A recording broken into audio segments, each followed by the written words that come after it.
বরফের ভিতরে পাওয়া সবচেয়ে আজব এবং রহস্যময় কিছু জিনিস। নাম্বার 1, 1999 সালে আর্জেন্টিনার একটা বরফের পাহাড়ে কয়েকজন গবেষক একটা বাচ্চার দেহ বরফে জমা অবস্থায় পায়। যখন এই ডেড বডির উপর রিসার্চ করা হলো তখন বিজ্ঞানীরা জানতে পারলো এই বাচ্চাটাকে 500 বছর আগে বলি দেওয়া হয়েছিল। তারপর বাচ্চাটাকে বরফের পাহাড়ে তিলে তিলে মরার জন্য রেখে দেওয়া হয়েছিল। আসলে প্রাচীন সভ্যতায় 15 থেকে 16 বছরের মেয়েদেরকে এভাবে বলি চড়ানো হতো। সবচেয়ে আশ্চর্যজনক ব্যাপার হচ্ছে এত বছর চলে যাওয়ার পরেও এই মেয়েটার বডি একদম ঠিকঠাক আছে।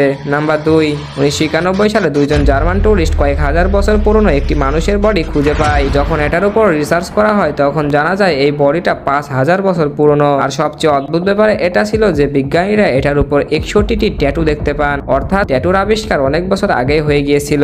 নাম্বার 3, 2014 সালে সাইবেরিয়ার বরফের পাথরের নিচে বিজ্ঞানীরা 35,000 বছর পুরনো একটা ভাইরাস খুঁজে পায়। যখন এই ভাইরাসটাকে অ্যামিবার সাথে একই জায়গায় রাখা হয় তখন খুব দ্রুতই ওই ভাইরাসটি অ্যামিবা ভাইরাসকে মেরে ফেলে। এখন বিজ্ঞানীরা বলছে গ্লোবাল ওয়ার্মিং এর কারণে এভাবে যদি বরফ গলতে থাকে তাহলে হাজার হাজার বছর ধরে বরফে জমে থাকা ভাইরাস জ্যান্ত হয়ে যাবে আর পুরো পৃথিবীকে ধ্বংসের দিকে নিয়ে যাবে।